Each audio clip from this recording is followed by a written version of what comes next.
మోకాళ్లలో గుజ్జును పెంచి నొప్పిని తగ్గించి సర్జరీని దూరం చేసే ఫ్రీడమ్ వాక్. నమస్తే, వెల్కమ్ టు సుమన్ టీవీ. నేను మీ సాయి. ఆంధ్రప్రదేశ్లో ఎన్నికలు జరిగినటువంటి తరుణంలో కొన్ని ప్రాంతాలలో ఎలాంటి ఉద్రిక్త పరిస్థితులు నెలకొన్నాయో చూసాం. ఎన్నికలు జరిగిన 2-3 రోజుల వరకు కూడా ఆ పరిస్థితి కొనసాగింది మాచర్ల, తిరుపతి, నరసాపురం లాంటి ప్రాంతాలలో. అయితే ఫలితాలు వచ్చినటువంటి తర్వాత కూడా కొన్ని ప్రాంతాలలో ఇదే రకమైనటువంటి పరిస్థితి ఉందంటూ ఇంటెలిజెన్స్ ఇప్పటికే హెచ్చరికలు జారీ చేసి అక్కడ పోలీస్ బందోబస్తును కూడా దింపినటువంటి సందర్భంలో పిఠాపురంలో కూడా ఇలాంటి ఇండికేషన్ని పంపించింది కొన్ని రోజుల క్రితం ఇంటెలిజెన్స్. నిజంగానే పిఠాపురంలో కూడా ఫలితాల తర్వాత అలాంటి పరిస్థితి ఉంటుందా? ప్రశాంత వాతావరణంలో ఉండేటువంటి ఆ నియోజకవర్గంలో అలాంటి హెచ్చరికలు రావడానికి గల కారణం ఏంటి? అక్కడ ఏం జరుగుతుంది? పూర్తి స్థాయిలో ప్రచారంలో తిరిగినటువంటి బుల్లెట్ ధర్మారావు గారు ఉన్నారు, జనసేన నేత. వారికి అసలు ఆ ప్రాంతం మొత్తం మీద అవగాహన ఉంది కాబట్టి, ప్రజల యొక్క మనస్తత్వం గురించి కూడా తెలుసు కాబట్టి, గొడవలు జరగడానికి ఆస్కారం ఏమన్నా ఉందా, లేకుంటే ఎవరైనా ప్రోద్బలంతో జరుగుతాయా అనేటువంటి విషయాన్ని తెలుసుకునేటువంటి ప్రయత్నం చేద్దాం. ధర్మారావు గారు నమస్తే అండి. సార్ నమస్తే అండి. ఎస్ ధర్మారావు గారు, ఇప్పుడు మాచర్ల కానీ మిగతా రాయలసీమలో కొన్ని ఏరియాలు కానీ అక్కడక్కడ ఉద్రిక్తతలు జరిగినాయి అంటే దానికి ఒక అర్థం ఉంది. మీన్స్ గతంలో కూడా అక్కడ జరిగాయి కాబట్టి ఆ పరంపర కొంత కొనసాగుతుంది అనేటువంటి అనుకోవడానికి ఒక ఆస్కారం ఉంటుంది. కానీ ఇంటెలిజెన్స్ హెచ్చరిక పిఠాపురంలో కూడా అలాంటి పరిస్థితి ఉంటుందనేటువంటి ఒక అంశాన్ని గత కొద్ది రోజుల క్రితం వెల్లడించారు. ఎందుకు పిఠాపురంలో కూడా అలాంటి పరిస్థితి రాబోతుంది? దానికి గల కారణాలు ఏంటి? మీరు అక్కడ పూర్తిగా ప్రజలతో మమేకమై ఉన్నటువంటి పరిస్థితి కాబట్టి నిజంగానే ఫలితాల తర్వాత అలాంటి ఉద్రిక్తత పరిస్థితులు ఆ ప్రాంతంలో జరిగేటువంటి అవకాశం ఏమైనా మీకు అనిపిస్తుందా? సార్ ముందుగా అందరికీ నమస్కారం. పిఠాపురం ప్రజలు చాలా విజ్ఞత గల ప్రజలు. అక్కడ ప్రజలు చాలా మంచి మనసున్న మహారాజులు. వాళ్ళు పిఠాపురంలో ఉన్న ఒక అన్ని కులాలకు చెందిన వాళ్ళు అన్నదమ్ముల్లాగా, అక్క చెల్లెళ్ళలాగా, ఒక కుటుంబ సభ్యుల్లాగా పిఠాపురంలో ఎటువంటి గొడవలు, ఎటువంటి అరమరికలు లేకుండా వాళ్ళ యొక్క జీవనాన్ని కొనసాగిస్తున్నారే తప్ప ఎవరితో పొద్దున్న లేచి గొడవలు పడాలి, ఎవరు కూడా అక్కడ గొడవలు పడాలనే ఉద్దేశం ఎటువంటి పరిస్థితులు లేదండి. గతంలో అయితే ఏమన్నా ఉండేదేమో కానీ ఇప్పుడు పవన్ కళ్యాణ్ గారు పోటీ చేసినాక అసలు పిఠాపురంలో గొడవ అనే దానికి ఆస్కారమే లేదు. ఎందుకంటే పవన్ కళ్యాణ్ గారు పోటీ చేసి మొదలు అక్కడ ఏమైనా గొడవలు జరగడం మీరు చూశారా? స్టిల్ ఎలక్షన్ అయ్యేంత వరకు కూడా ఎక్కడా కూడా ఎటువంటి గొడవలు రాలేదు. కాకపోతే వంగా గీత కొంతమందికి డబ్బులు ఇచ్చిందని, కొంతమంది ఇవ్వలేదని వాళ్ళ ఇంటి మీదకి వెళ్ళి గొడవ చేయడమే మనం చూసాం. కానీ పవన్ కళ్యాణ్ గారికి సంబంధించిన గొడవలు ఎక్కడా లేవండి. ప్రశాంత వాతావరణం. ఎందుకంటే పిఠాపురం వాళ్ళు చాలా గుండెల్లో పెట్టుకున్నారు. అక్కడ గొడవలు పడాలని ఎవరు కూడా కోరుకోవడం లేదు. ఇది కావాలని వైసీపీ వాళ్ళు ఒక లబ్ధి పొందాలి, దాన్ని ఒక ఐకాన్ చేసుకుని దాన్ని ఒక లాభం చేకూర్చుకుందని వాళ్ళు ఏదో ప్రయత్నం చేస్తున్నారు. కానీ వాళ్ళ ఆశలు అడియాశలే నీరుగారిపోతాయండి. ఎటువంటి పరిస్థితుల్లో పిఠాపురంలో గొడవలకు ఆస్కారమే లేదు.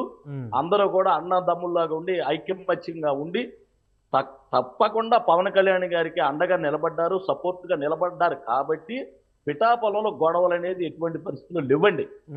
ఎందుకంటే పిఠాపురం ప్రజలు వన్ సైడ్ డిసైడ్ అయిపోయారు. ఎందుకంటే మనం ఎన్నో చూసాం, ఎన్నో చేసాం. మన పిఠాపురం ఇంతవరకు అభివృద్ధి లేదు. నిజంగానంటే ఆ పిఠాపురం చూస్తే, పల్లెటూళ్ళు చూస్తే ఎంతో అభివృద్ధి, పెద్ద పెద్ద బిల్డింగ్లు, పెద్ద పెద్ద రోడ్లు, బ్రహ్మాండంగా డ్రైనేజీలు సూపర్గా ఉన్నాయి. అలాంటిది నేను తిరుగుతూ ఉంటే వాడవాడల మురికి కంపు, అసలు ఎక్కడ డ్రైనేజీ లేదు, సరైన రోడ్లు లేవు. రోడ్లు చూస్తే మోకాళ్ళు, పెద్ద పెద్ద గుట్టలు. అసలు మా బళ్ళు, 2 వీలర్ బళ్ళు కూడా వెళ్ళలేని పరిస్థితి. అంటే మీరు అంత దారుణంగా ఉన్న పిఠాపురాన్ని ప్రజలు వ్యతిరేకించారంటే మరి దాన్ని బట్టి మీరు అర్థం చేసుకోండి. ఎందుకంటే పవన్ కళ్యాణ్ ప్రజలు శాంతియుతంగా ఉంటారు. పిఠాపురం ప్రజలు అదేవిధంగా మీ పార్టీ నుంచి కూడా పవన్ కళ్యాణ్ కానీ మిగతా వాళ్ళు కానీ గొడవలకు వెళ్ళేటువంటి పరిస్థితి ఉండదు అంటూ మీరు చెప్తున్నారు. బట్ మిగతా పార్టీల నుంచి వ్యక్తులు ఎవరైనా ఈ యొక్క అగ్రహావేశాలకు పోయి ఫలితాలు వచ్చిన రోజు ఆ ఓటమి చెందడం కానీ ఇతరత్ర కారణాల నేపథ్యంలో ఉసిగొలిపేటువంటి కొంతమంది నేతలు ఉంటారు. బయట వాళ్ళే కావచ్చు, ఇంకెక్కడ వాళ్ళైనా కావచ్చు. వారిని కొందరిని పురమాయించి రెచ్చగొట్టేటువంటి పరిస్థితిని మీ పార్టీ వాళ్ళ పైన కూడా చేయొచ్చు. అప్పుడు ఈ యొక్క ఉద్రిక్త పరిస్థితులు నెలకొనేటువంటి అవకాశం ఉంటుంది. దాన్ని అట్లాంటి పరిస్థితి ఒకవేళ వస్తే ఎట్లా కట్టడి చేయబోతున్నారు? మీ పార్టీ నేతలకు కూడా ఇలాంటి సందేశాలు ఏమైనా ఇచ్చారా? మీ నాయకుడు సంయమనంతో ఉండండి అనేటువంటి అంశాన్ని కూడా ఏమైనా చెప్పడం జరిగిందా? మా పవన్ కళ్యాణ్ గారు గొడవలు పడండి, కొట్టండి, చంపండి అనే పరిస్థితి ఎప్పుడు చేయలేదండి. ఆయన ఎప్పుడు కూడా మీరు సమన్వయం పాటించండి, రేపొద్దున మన అసెంబ్లీకి వెళ్ళేదాకా వాళ్ళు అనేక రకాల ఎత్తులు కుయ్యెత్తులు పన్నుతారు, ఎవరు కూడా ఆవేశాలకు లోను కావద్దని గతంలోనే పవన్ కళ్యాణ్ గారు మా అందరికి దిశానిర్దేశం చేయడం జరిగిందండి.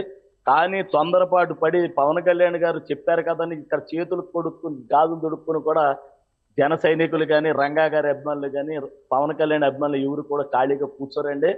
వాళ్ళు అవతల వాళ్ళు ఏదైనా రెచ్చగొట్టి ఏదైనా చేయాలనుకుంటే మాత్రం దానికి ప్రతిరూపంగా ఈ జన సైనికులకి రంగా గారి అభిమానులే కాదండి, ఊరు మొత్తం వాళ్ళకి సపోర్ట్ గా నిలబడి వచ్చిన వాళ్ళకి బరితి పూర్తి చేయటం గ్యారెంటీ. ఎందుకంటే పిఠాపురం వాళ్ళు చెప్పే కదా సార్ ఇందాక, ఎందుకంటే వాళ్ళు విజ్ఞత గల వాళ్ళు, చాలా మంచి మనసు ఉన్న వాళ్ళు. ఎందుకంటే వాళ్ళు గొడవలు కోరుకోరు. ఎవరైనా గొడవలకు ప్రోత్సహిస్తే మాత్రం వాళ్ళని ఊరుకోరు. వాళ్ళు వన్ సైడ్ అయిపోయి ఎప్పుడైతే గొడవలు చేస్తున్నారో వాళ్ళని తరిమి కొడటానికి సిద్ధంగా ఉంటారండి పిఠాపురం ప్రజలు. ఇప్పుడు ఫలితాలు వచ్చిన తర్వాత పిఠాపురంలో ఎవరు గెలిచినా కూడా, ఏ నాయకుడు గెలిచినా, మీరు గెలిచినా, వారు గెలిచినా, ఎవరు గెలిచినా కూడా అక్కడ ఎవరైనా కూడా శాంతి నెలకొల్లాలనేటువంటి అంశాన్నే ప్రధానంగా కోరుకుంటారు. కానీ అక్కడ ఉన్నటువంటి తాత్కాలిక ఆగ్రహావేశాలు కానీ వారి యొక్క భావోద్వేగాలు అనేటివి తాత్కాలిక ఆగ్రహావేశాలకు వెళ్ళి అక్కడ గొడవలు దిగేటువంటి అవకాశం ఉంటుంది.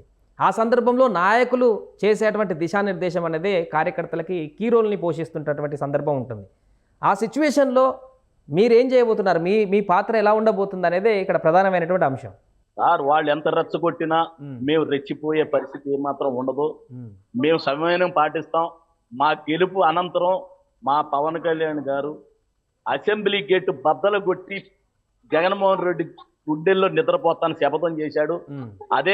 అదే ప్రకారంగా ఆయన అసెంబ్లీ గేటు బద్దలు కొట్టి ఆయన నిద్రపోయేదాకా మేము కూడా ఓర్పుగానే ఉంటాం, సహనంగానే ఉంటాం. కానీ పిఠాపురం ప్రజలకి ఏదన్నా జరిగితే మాత్రం పవన్ కళ్యాణ్ ఆయనకే కాదు, మాలాగా స్వచ్ఛందంగా అక్కడ నిలబడి కష్టపడిన కార్యకర్తలు కానీ మేము ఏదైతే శ్రమ ఓడ్చి ఆయన గెలుపు కోసం కృషి చేసే ఎవరి మీద ఏగ వాలినా తక్షణమే పవన్ కళ్యాణ్ గారు వస్తాడు. వాళ్ళ అంతు చూస్తాడే కానీ అంత తక్కువగా వాళ్ళని వదలడు.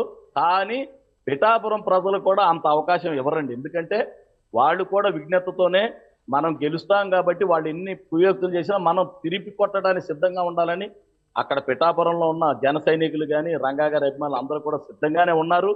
ఎవరు కూడా గాజులు దొడుక్కుని ఎవరు కూర్చోలేదు. కానీ వాళ్ళు ఎంత రెచ్చగొట్టినా కూడా మేము రెచ్చిపోము, సంవయనంతోనే పాటిస్తాం. మాకు పిఠాపురం ప్రజలు పూర్తి అండగా ఉండి మమ్మల్ని కాపాడుకుంటారనే ఒక ధీమా ధైర్యం మాకుంది. ఎందుకంటే పవన్ కళ్యాణ్ గారు పిఠాపురం ఒక్కసాటే మీకు ఆయన పోటీ చేశారు, బాగా గ్రహించండి. ఎందుకంటే పిఠాపురం ప్రజలు మనసున్న వాళ్ళు గుండెల్లో పెట్టుకుంటారు. వాళ్ళు ఒకసారి నమ్మారంటే ప్రాణం ఇస్తారని ఒక నమ్మకంతో అక్కడే పోటీ చేశాడు. అక్కడికి వెళ్ళకపోతే ఇంకోసారి పోటీ చేయొచ్చు కైనా చేయలా. ఎందుకంటే పిఠాపురం ప్రజల మీద పూర్తి నమ్మకం, పూర్తి విశ్వాసం, పూర్తి భరోసాతో అక్కడ ఒకసారే పోటీ చేశాడు. అందుకనే పిఠాపురం ప్రజలు గుండెలో పెట్టుకుని పవన్ కళ్యాణ్ గారిని గెలిపించుకుంటున్నారు. 100% భారీ మెజార్టీతో, రాష్ట్రంలోనే భారీ మెజార్టీతోనే పవన్ కళ్యాణ్ గారిని అసెంబ్లీ పంపించడం తథ్యం. అసెంబ్లీ పంపించడమే కాకుండా పిఠాపురాన్ని ప్రపంచవ్యాప్తంగా ఒక ఐకాన్ అంటే ప్రపంచం అంతా పిఠాపురం వైపు చూసేలాగా ఒక మంచి అభివృద్ధిని తీసుకొస్తాడు పవన్ కళ్యాణ్ గారని అక్కడ ప్రజలందరూ కూడా విశ్వసిస్తున్నారు. కాబట్టి ఆయనకి భారీగా ఓటేయడం జరుగుతుంది. రైట్ ధర్మారావు గారు, ఒకటి ఫైనల్గా ఫలితాల రోజు పవన్ కళ్యాణ్ కానీ ముఖ్య నేతలు కానీ పిఠాపురానికి సంబంధించినటువంటి నేతలందరూ కానీ పిఠాపురం నియోజకవర్గంలోనే ఉండేటువంటి అవకాశం ఉందా, లేదా ఇతర ప్రాంతాలలో కౌంటింగ్ కేంద్రాల వద్ద కానీ హైదరాబాద్లో కానీ మిగతా ప్రాంతాల్లో ఉండేటువంటి అవకాశాన్ని అన్న చూడొచ్చా? పవన్ కళ్యాణ్ వస్తారు ఆ రోజు పిఠాపురానికి? సార్ అది అధినాయకుడు ఇష్టం, మేమైతే చెప్పలేం కదా. అధినాయకుడు మీకేమైనా ఇంటిమేషన్ ఉందేమోనని అంతే. మాకంటే ఇంటిమేషన్ అంటే ఆయన వస్తారో రారో అనేది మాకైతే తెలియదు కానండి. మేమైతే మాత్రం చట్టాన్ని గౌరవిస్తాం. ఏమండి, చట్టాన్ని గౌరవిస్తాం. 6వ తారీఖు వరకు 144 అన్నారు. మేము చాలా నిబద్ధతగా శాంతియుతంగానే మేము 6వ తారీఖు వరకు మేము ఎవరం కూడా రాదలుచుకోలేదు. 4వ తారీఖు నాడు గెలిచిన 6వ తారీఖు నాడు ఈ ఎన్నికల కోడ్ అయిపోతుంది. అయిపోయినాక అక్కడ అధ్యక్షుడిగా అక్కడ ఉన్న సురేష్ గారు అన్న ఆయన ఉన్నారు కదండి అక్కడ పిఠాపురంలో ఇన్ఛార్జి గారు జనసేన, ఆయన ధర్మా గారు మనం 6వ తారీఖు నాడు మన గెలుపులు ఖాయమైనాక మంచి రోజు చూసుకుని భారీ ఎత్తున ఊరేగింపు పెడదాము, అప్పుడు మీరు తప్పకుండా రావాలని నన్ను కూడా ఆహ్వానించారు పిఠాపురం ప్రజలు కూడా. తప్పకుండా నేను అప్పుడైతే వెళ్తాను, కానీ మేము ఇంకా వేరేగా గొడవలు సృష్టించడాగో లేదా అక్కడ అలజడి చేయటాగో మేమైతే కోరుకోవట్లేదండి. ప్రశాంతంగా మా ఎన్నిక సునాయాసం గెలుపు దిశగానే అక్కడ వాళ్ళకి మేము కృతజ్ఞతలు తెలియజేస్తాకి వెళ్తాం, ధన్యవాదాలు తెలియజేయడానికి వెళ్తాం. అంతేగాని గొడవలు సృష్టించి అక్కడ ఏదో మరి పిఠాపురాన్ని ఒక కలుషితం చేయాలనే భావన మా యొక్క ఉమ్, జన సైనికులకు కానీ రంగా గారి అభిమానులు ఎవరికి లేవండి. ఉమ్. అందరం కూడా ముక్త కట్టడంతోనే పిఠాపురం అభివృద్ధి చెందాలని కోరుకుంటున్నాం అండి. అందరం కూడా రైట్. తప్పకుండా ఇప్పటికే పిఠాపురంలో చాలా మంది పోలీసులు పహారా ఉంది, నిఘా ఉంది, అన్ని నియోజకవర్గాలతో పాటు పిఠాపురంలో కూడా ఉంది. సో మీలాంటి నాయకులు ప్రచారంలో పనిచేశారు కాబట్టి పిఠాపురంలో ఇప్పుడు ఫలితం రోజు ఇప్పుడు మీరు అన్నారు ఫలితాల తర్వాత కోడైపోయిన తర్వాత అక్కడికి వస్తామని చెప్పేసి మీరు స్వతహా తీసుకున్నటువంటి నిర్ణయం అది, లేకుంటే పోలీసులే అవుటర్స్ని ఈ ఫలితాల రోజు కూడా రాకూడదు అనేటువంటి సందేశాలు ఏమైనా పంపించారా మీకు? అంటే ఎన్నికల కోడ్ ఉంది కదా సార్, ఎన్నికల కోడ్ ఉన్నప్పుడు మన చట్టం ఎవరైనా ఒకటే, మీరైనా నేనైనా చట్టాన్ని గౌరవించాలి. అవును. కాబట్టి ఆ గౌరవాన్ని మనం ఉల్లంఘించి మనం ఊరేగింపులు చేయకూడదు, ర్యాలీలు చేయకూడదు, విజయోత్సవాలు చేయకూడదు. అవును.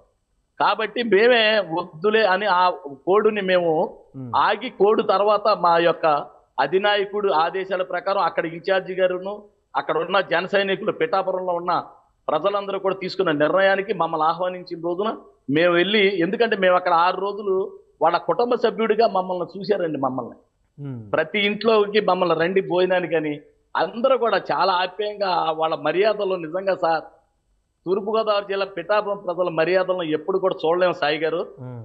అంత మనసున్న గుండెల్లో మనసున్న మహారాజులు ఎవరన్నా ఉన్నారంటే పిఠాపురం ప్రజలేనండి, తూర్పుగోదావరి జిల్లా వాళ్ళు. అంత అభిమానంగా మమ్మల్ని ఆహ్వానించినప్పుడు మేము స్వచ్ఛందంగానే వెళ్తాం.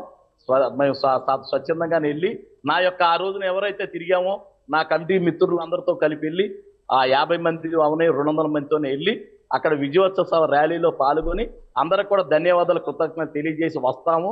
అందులో ఎటువంటి సందేహం లేదు, ఎటువంటి అపోహ కూడా లేదు sir. Right. Thank you Dharmarao గారు. సో మొత్తానికి పిఠాపురంలో కూడా ఇంటెలిజెన్స్ ఇచ్చినటువంటి సమాచారం ప్రకారం ఫలితాల తర్వాత కొంత ఘర్షణ జరిగేటువంటి అవకాశం ఉన్నది అనేటువంటి ఇండికేషన్స్తో అక్కడ కూడా పహారా కాయడం జరిగింది. సో జనసేన తరపు నుంచి అయితే ధర్మారావు గారు చెప్తున్నారు, మా ఇక్కడ పిఠాపురం ప్రజలు కానీ మేము కానీ చాలా శాంతియుతంగా సంయమనంగా చట్టాన్ని గౌరవించే ఉంటాం తప్ప ఎలాంటి అలజడులు కానీ ఉద్రిక్తతలకు కానీ తావు తీసేటువంటి పరిస్థితి అయితే మా తరపున ఉండదంటూ కూడా వారు ఒక అష్యూరెన్స్ ఇస్తున్నారు. That is good way. అయితే ఆ రోజు ఫలితాల తర్వాత ఇలాంటి పరిస్థితి శాంతియుత పరిస్థితి కూడా ఉండాలని మనం కూడా కోరుకుందాం. ఇలాంటి ఘర్షణ వాతావరణం జరగకుండా అక్కడే కాదు మొత్తం రాష్ట్ర వ్యాప్తంగా కూడా మొన్న ఎన్నికలు జరిగిన తర్వాత చూసాం కాబట్టి అలాంటి పరిస్థితి మరలా రాకుండా రాష్ట్ర వ్యాప్తంగానే ఉండాలనేటువంటి పరిస్థితిని కూడా మనం కోరుకుందాం. మోకాళ్లలో గుజ్జును పెంచి నొప్పిని తగ్గించి సర్జరీని దూరం చేసే ఫ్రీడమ్ వాక్